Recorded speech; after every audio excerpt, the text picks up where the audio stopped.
Bonjour, ici Olivier Roland, bienvenue dans cette nouvelle vidéo qui fait partie de mon défi d'une vidéo par jour pendant que je suis aux Philippines. Alors ce que j'aimerais partager avec vous aujourd'hui, c'est une technique pour arrêter de courir comme un poulet sans tête. Alors vous allez me dire waouh super, mais qu'est-ce que ça veut dire exactement? Eh bien tout simplement, j'ai remarqué chez certains de mes lecteurs, certains de mes clients qu'ils n'arrêtent pas de courir d'un projet à l'autre, qu'ils ne savent jamais se donner un objectif fixe et qui sont tout le temps en train de démarrer des nouveaux projets sans jamais finaliser finalement ce dans quoi ils se sont lancés. Et ce que j'aimerais partager avec vous aujourd'hui, c'est tout simplement une technique toute simple, toute bête qu'on va faire ensemble pour mieux connaître vos objectifs et mieux les prioriser. Donc ce que je vais vous demander de faire tout simplement, alors n'hésitez pas à mettre cette vidéo en pause si vous avez besoin. Prenez un document, que ce soit une feuille de papier, ou ouvrez un document sur votre ordinateur à côté de la vidéo. Vous mettez la vidéo en tout petit et vous ouvrez un document sur votre ordinateur, ou alors vous prenez une feuille de papier et un stylo. Et en haut de ce document, vous allez écrire eh bien, tout simplement mes objectifs. Donc allez-y, faites-le maintenant, mettez la vidéo en pause s'il le faut. Parfait. Et une fois que vous avez donc écrit mes objectifs, tout simplement ce que vous allez faire, c'est écrire vos objectifs dans la vie. Alors ça peut être voilà, à la fin, ça peut être professionnel ou personnel, peu importe, tout ce que vous aimeriez faire un petit peu. Alors je ne dis pas par exemple, pas des projets où vous devez, je sais pas moi, dire ok je dois sortir les poubelles parce que ça fait une semaine que je ne l'ai pas fait. Non, des choses qui vous tiennent à cœur, des choses qui sont assez importantes pour vous et sans doute que vous avez mis de côté depuis un certain temps. Alors par exemple ça peut être quoi? Ça peut être apprendre à jouer de la guitare, ça peut être écrire un livre, ça peut être démarrer mon projet de création d'entreprise, etc.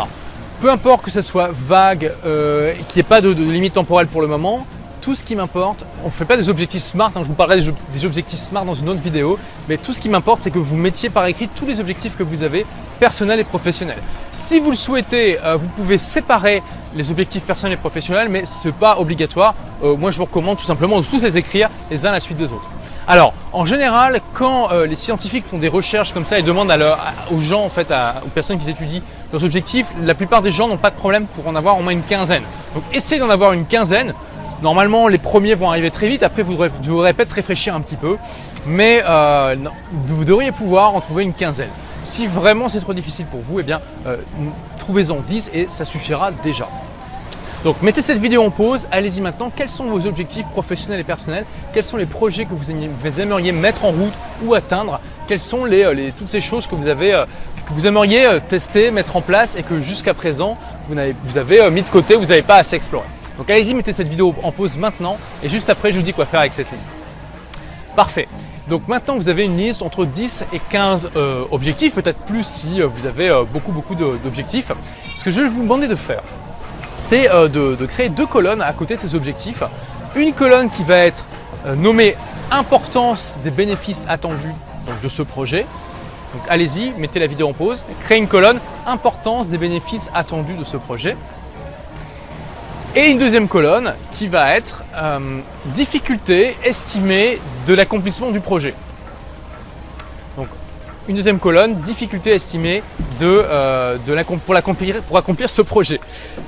Une fois que vous avez fait ça, vous allez mettre une note de 1 à 10 pour ces deux critères sur chacun des projets.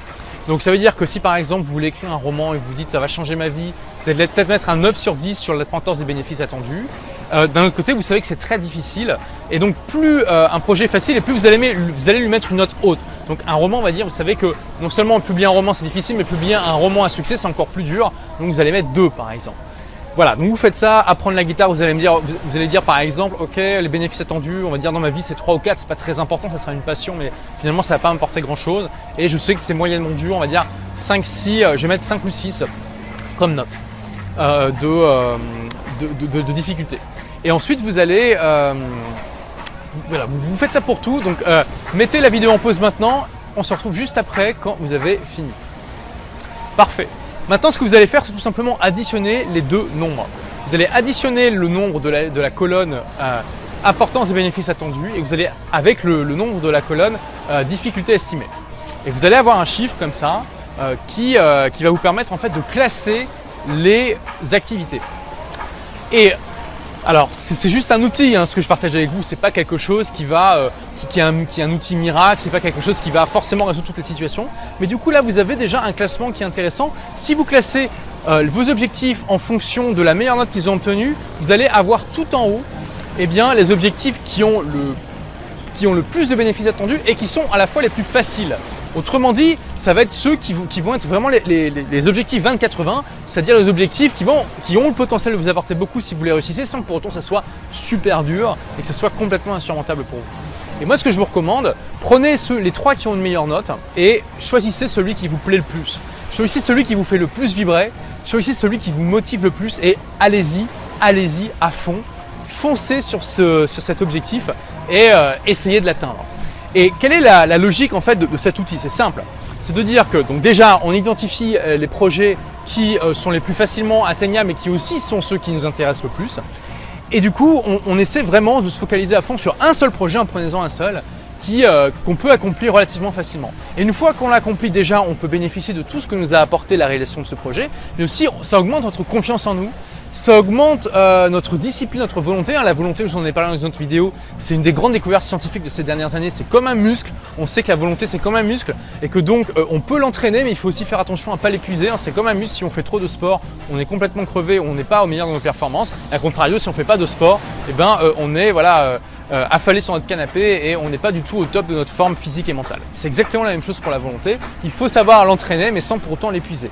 Et donc, vous focalisez sur un seul projet que vous allez réussir et qui va vous donner beaucoup de bénéfices, c'est très très bon pour entraîner votre volonté puisque c'est quelque chose que vous allez vraiment vous focaliser dessus à fond et vous avez des chances de le réussir. Et quand vous allez réussir, ça va être bon pour votre morale, ça va être bon pour votre estime de vous-même et ça va vous booster pour passer au projet suivant et ensuite au projet suivant et ensuite au projet suivant. Évidemment, votre liste de projets peut se modifier avec le temps, donc n'hésitez pas à refaire cette technique de temps en temps. Encore une fois, ce n'est pas un outil miracle, mais je pense que c'est un outil qui est très efficace, qui a le mérite d'être simple et efficace et que vous ne devriez pas vous priver d'au moins essayer. Rappelez-vous la vidéo que je vous ai faite sur les bons et les mauvais sceptiques. Dans la vie, il y a les mauvais sceptiques, ceux qui doutent en se disant je pense que c'est pas vrai et qui testent pas, et les bons sceptiques qui doutent et qui disent ok, est-ce que c'est vrai ou pas, je vais tester pour voir si ça fonctionne pour moi. Et peut-être que cette technique fonctionnera pas pour vous, mais pour votre voisin. Il y a des techniques qui ne fonctionnent pas pour tout le monde, mais vous ne saurez jamais si une technique fonctionne pour vous ou non, tant que vous n'avez pas testé, évidemment. Donc voilà, c'est ce que je vous encourage à faire. Alors, comme cette vidéo est un petit peu interactive, ce que je vous demande de faire, c'est mettez-moi dans les commentaires juste en bas les objectifs que vous avez dans votre vie. Vous pouvez aussi donner vos notes si vous voulez, ainsi que l'objectif que vous avez choisi, celui sur lequel vous allez vous concentrer pendant les prochaines semaines, les prochains mois peut-être, jusqu'au moment où vous allez l'atteindre.